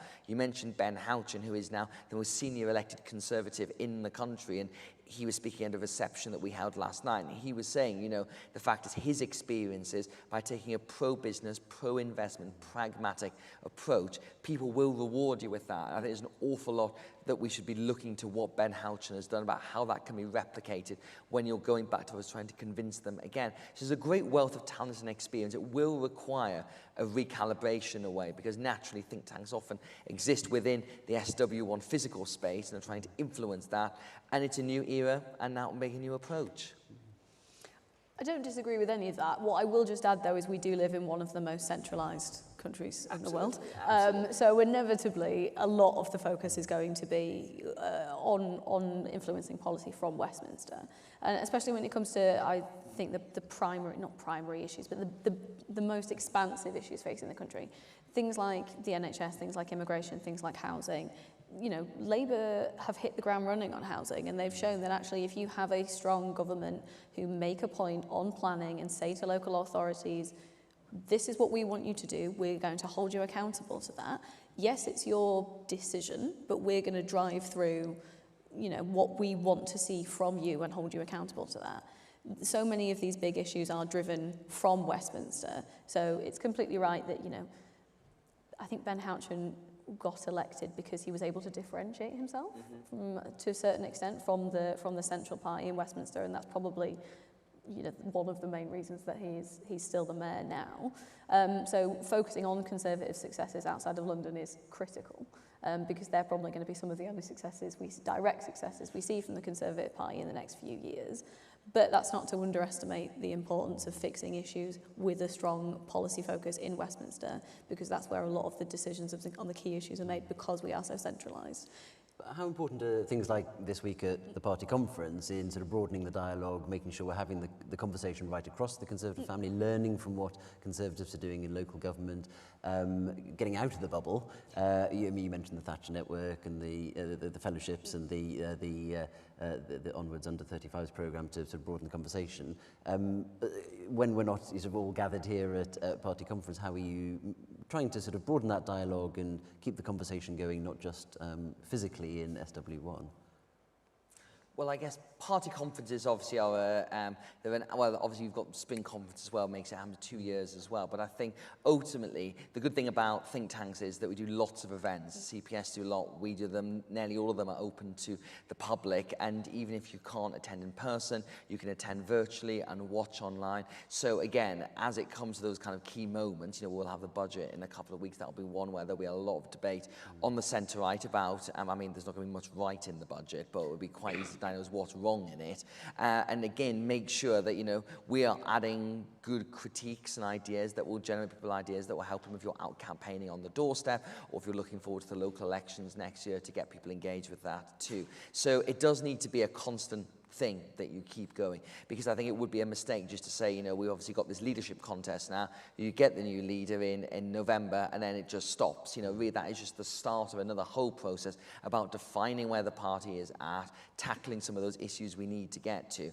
And, you know, a lot of it is kind of physical stuff, the what, you know, there's been a lot of talk about party apparatus and how it needs to change, but the why is really, really important, because I think one of the bits of feedback we got from what happened in the election is people don't feel we were necessarily clear enough on what we stood for, and that, you know, that it's maybe a natural point when you've been in power for 14 years that things just get watered down, there's natural attrition, but you're starting from afresh in a way. And I think having that clear critique of what's right and wrong with the country and what needs to be fixed, that is a conversation that has to happen with lots of people, with lots of organisations, and needs to be continuous. So I think all think tanks will try to make sure that we're a part of that and we're playing that role. And when it comes to next year's party conference, you know, the new leader will be in place for a year by that point. We'll have gone through another set of elections. We'll have even more examples of what the Labour government has done wrong, and will help direct us in an energy about where things should go in a positive way for the Conservatives.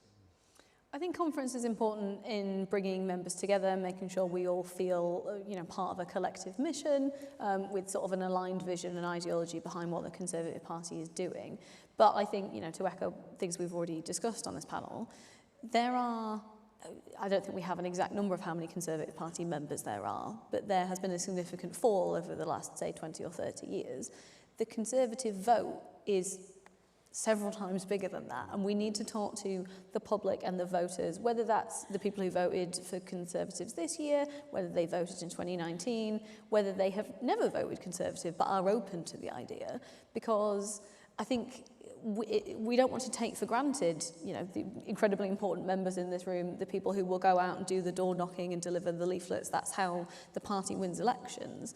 But we need to appeal to a much broader pool than simply the people who come to conference. Conference is important for party unity, but for the development of policy, we need to be looking to the country as a whole.